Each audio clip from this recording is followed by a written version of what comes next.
Hello everyone, welcome back to our channel learn a part. मैं हूं निधि और आज हम पढ़ने वाले हैं क्लास 8 का science chapter number 8 cell structure and functions.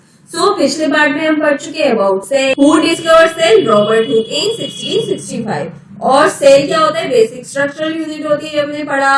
और सेल कैसे हो सकते हैं, मल्टी सेलुलर सेल हो सकते हैं या फिर यूनिसेलुलर सेल होते हैं। यूनिसेलुलर सेल का एग्जांपल है जैसे कि जो एक सेल से बना हो। ऐसे कौन से ऑर्गेनिज्म है जो कि यूनिसेलुलर है, अमीबा एंड पैरामीशियम, क्योंकि वो एक सेल से बने हुए हैं। फिर हमने देखा था about the shape of cells, कौन कौन सी सेल्स की शेप्स होते हैं। स्फेरिकल रेड ब्लड सेल्स होते हैं, स्पिंडल शेप मसल सेल्स होते हैं और लॉन्ग ब्रांच हमारे नर्व सेल्स होते हैं। फिर हमने देखा about the size of cells की सेल का साइज कितना हो सकता है। आज के पार्ट में हम पढ़ेंगे about the cell structure and functions की सेल के इंटरनल स्ट्रक्चर कैसा होता है। तो हमने पिछली क्लास में पढ़ा था कि जो लिविंग ऑर्गेनिज्म होते हैं उसमें बहुत सारे ऑर्गन्स होते हैं।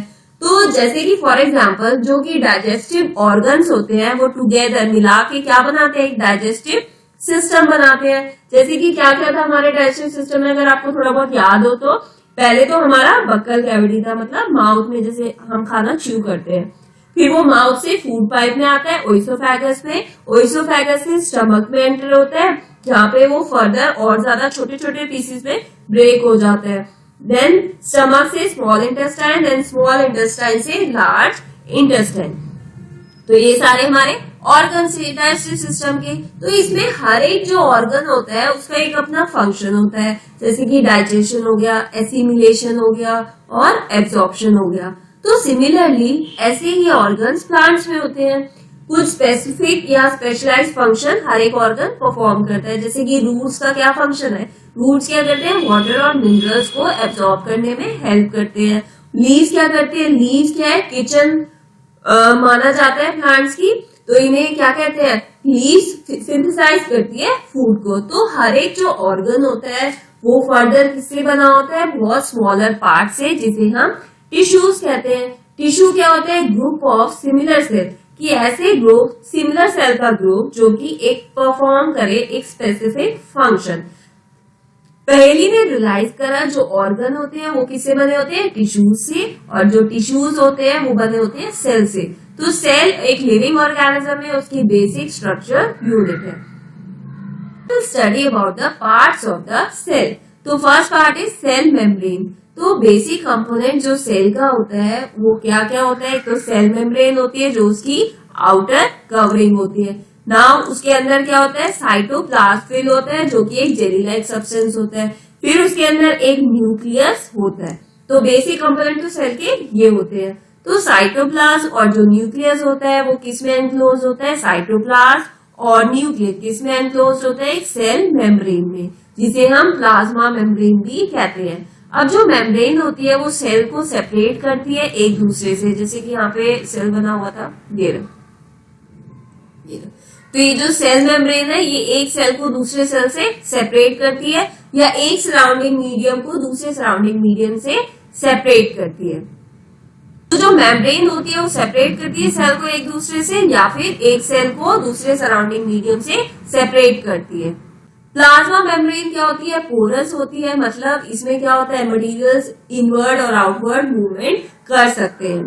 तो ये यहाँ पे एक एक्टिविटी दी हुई है, मैं आपको ओवरव्यू देती हूँ इस एक्टिविटी में। जैसे कि अनियन लेंगे हम, प्लांट सेल है जो कि है, तो उसका जो पिंक कवरिंग है ना उसे तो हम वो यूज नहीं करना हमें। तो आप जब अनियन खाते होगे फ्लेशी व्हाइट लेयर नजर आती होगी उसमें, तो हमें वो व्हाइट लेयर यूज करनी है। तो उससे हम फॉर्सेप्स से लेंगे और अपने हैंड से भी ले सकते हैं, कोई प्रॉब्लम नहीं है। तो उस अनियन बल्ब को हम क्या करेंगे, ब्रेक कर देंगे और उसमें थिन लेयर वो निकाल लेंगे। अब उनको स्मॉल पीसेस में, अनियन पील की स्मॉल पीसेस में ब्रेक कर देंगे। फिर हम वाटर की ड्रॉप लेंगे और उसे ग्लास स्लाइड पे रख देंगे, और thin layer can be cut into smaller pieces with the help of blade और फॉर्सेप। अब हम इसमें, अब लेयर तो हमने इकट्ठी कर ली, ग्लास साइड पे रख ली।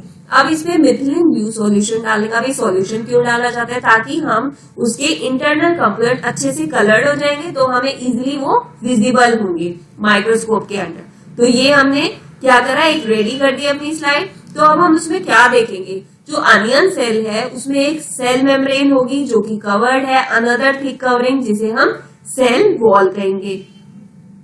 जो सेंट्रल एक डेंस राउंड बॉडी आपको सेंटर में नजर आ रही है वो है न्यूक्लियस, और जेली लाइक सब्सटेंस फिल होता है उसे क्या कहते हैं हम, साइटोप्लाज्म।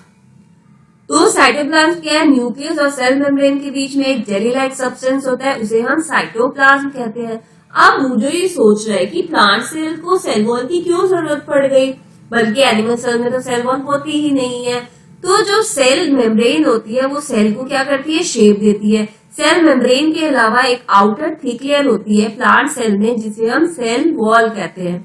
तो ये जो एडिशनल लेयर होती है जो सेल मेम्ब्रेन को सराउंड करती है is required by the plants for protection. अब प्लांट्स को ये सेल वॉल प्रोटेक्शन के लिए चाहिए। जैसे आपको ठंड लगती है, आप तो अपने हाउस में घुस जाते हो, ठीक है, या फिर बहुत ज्यादा गर्मी है तो उससे भी हम हाउस हमें प्रोटेक्ट कर लेते हैं, रेन से भी प्रोटेक्ट कर लेते हैं। लेकिन प्लांट्स को कैसे प्रोटेक्शन मिली, प्लांट्स तो चाहे हीट हो चाहे ठंड हो वो बाहर ही रहते हैं ना, तो इसीलिए ये इनबिल्ट नेचुरल क्या है, सेल वॉल दी गई है। तो एडिशनल लेयर है सेल वॉल, ये क्या करती है, प्लांट्स को प्रोटेक्ट करती है, प्लांट्स को प्रोटेक्शन देती है वेरिएशन टेम्परेचर से। टेम्परेचर बहुत ज्यादा हो जाते हैं, बहुत ज्यादा कम हो जाता है, हाई विंड स्पीड होती है, एटमॉस्फेरिक मॉइस्चर होता है, तो इन सब वेरिएशंस की वजह से वो मूव तो कर नहीं सकते, तो सेल वॉल इनको प्लांट्स को प्रोटेक्ट करती है।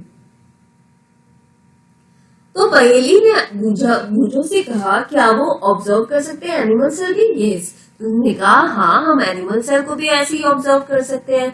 तो उन्होंने क्या करा, चीक का एक पार्ट लिया और चीक को क्या है, चीक के एक पार्ट को उन्होंने मिथिलीन ब्लू सॉल्यूशन की ड्रॉप्स डाली, फिर उसे अंडर द माइक्रोस्कोप ऑब्जर्व करा।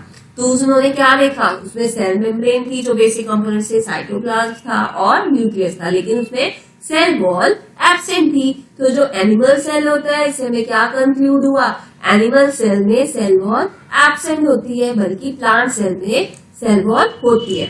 Now what is gene, gene क्या होता है, कि यूनिट है इनहेरिटेंस की इन लिविंग ऑर्गेनिज्म। इनहेरिटेंस मतलब जो कि हम अपने पेरेंट्स से इनहेरिट कर रहे हैं, उनसे ले रहे हैं। तो हम अपने पेरेंट्स से क्या इनहेरिट करते हैं, जीन इनहेरिट करते हैं। It controls the transfer of hereditary characteristic from parents to offspring.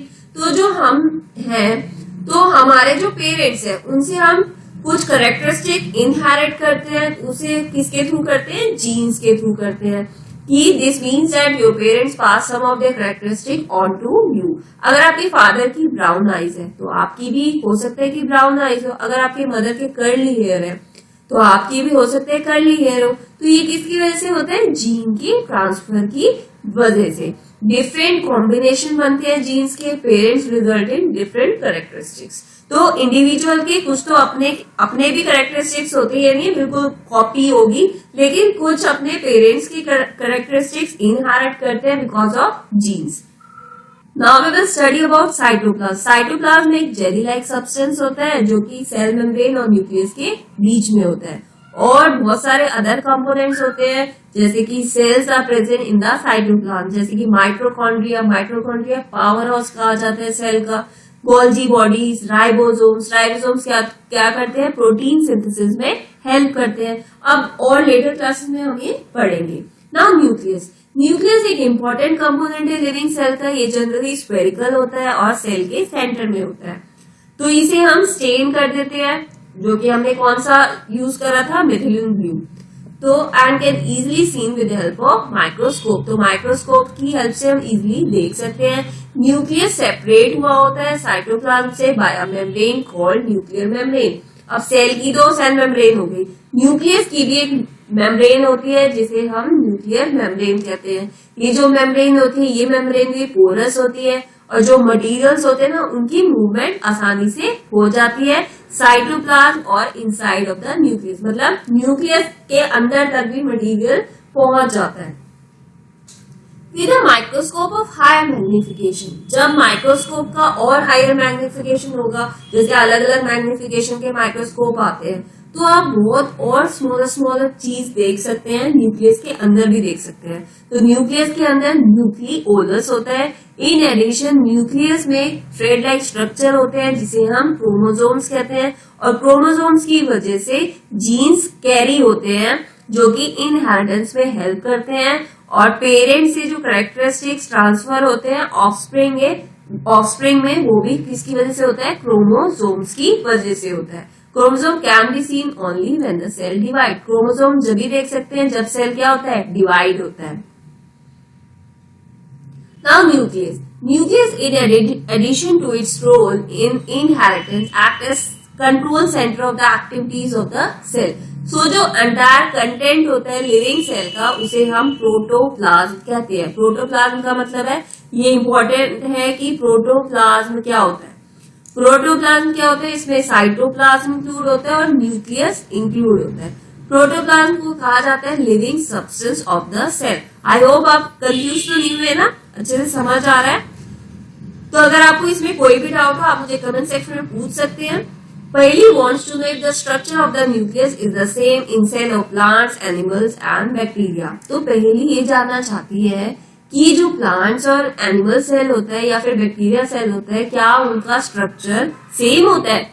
जो न्यूक्लियस है बैक्टीरिया के सेल का वो वेल ऑर्गेनाइज नहीं होता, जैसे कि सेल्स होते हैं मल्टी सेलुलर ऑर्गेनिज्म के, तो उनमें जो बैक्टीरिया का सेल होता है उसमें न्यूक्लियर मेम्ब्रेन नहीं होती।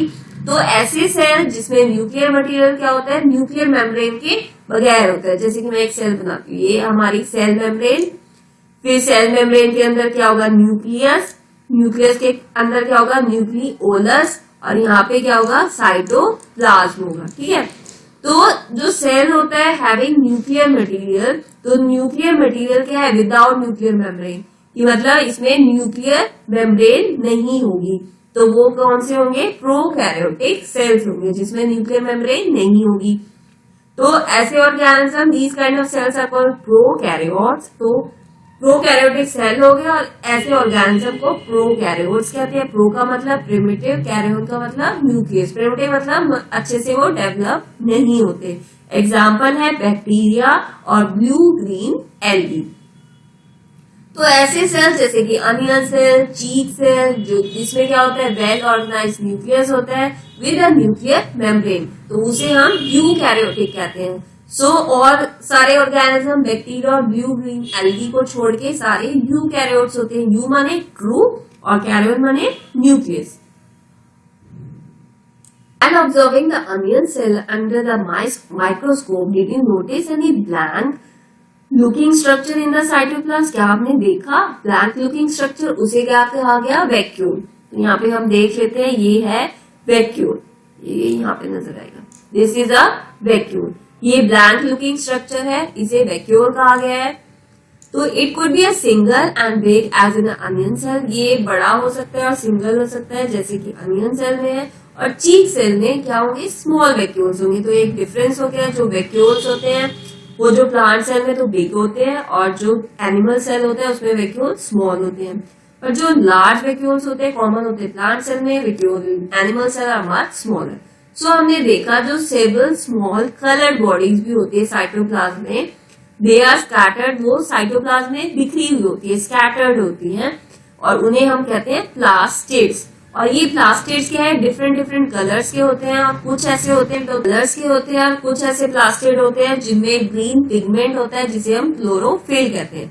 सो ये जो ग्रीन कलर के प्लास्टिड्स होते हैं आर कॉल्ड क्लोरोप्लास्ट। तो ग्रीन कलर प्लास्टिड्स को हम क्लोरोप्लास्ट कहते हैं, और ये प्लांट को ग्रीन कलर लीव्स को प्रोवाइड करते हैं। तो हम you may recall that chlorophyll in the chloroplast of leaves. ये किस लिए यूज होता है क्लोरोफिल, ये फोटोसिंथेसिस में हेल्प करता है, उनका खाना बनाने में हेल्प करता है। अब हम देखेंगे what's the difference between plant cell and animal cell. तो अब हमने पूरा स्ट्रक्चर पढ़ लिया कि क्या सेल होता है, सेल के अंदर का स्ट्रक्चर पढ़ लिया। अब हम देखेंगे कि प्लांट सेल और एनिमल सेल में क्या डिफरेंस होता है।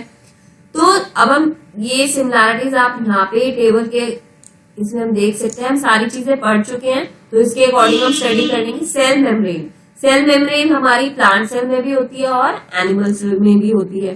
Cell wall, cell wall plant cell में तो प्रेजेंट होती है लेकिन एनिमल सेल में सेल वॉल एब्सेंट होती है। अब सेल वॉल प्लांट को किस लिए चाहिए, क्योंकि वो मूव नहीं कर सकते, उन्हें प्रोटेक्शन देती है cell wall. Nucleus, nucleus plant cell में भी होता है और एनिमल सेल में भी होता है। न्यूक्लियर मेम्ब्रेन भी दोनों में प्रेजेंट होती है, साइटोप्लाज्म भी दोनों में होते हैं क्योंकि ये तो बेसिक स्ट्रक्चरल यूनिट है। प्लास्टिड्स, प्लास्टिड्स प्लांट सेल में प्रेजेंट होते हैं, लेकिन एनिमल सेल में प्लास्टेट्स नहीं होते, एब्सेंट होते हैं। वैक्यूल, प्लांट सेल में बिग वैक्यूल होते हैं और एनिमल सेल में स्मॉल वैक्यूल होते हैं। सो आज का चैप्टर यहीं पे फिनिश होता है। तो अगर आपको वीडियो अच्छा लगा तो प्लीज लाइक, शेयर और subscribe the channel. Thank you.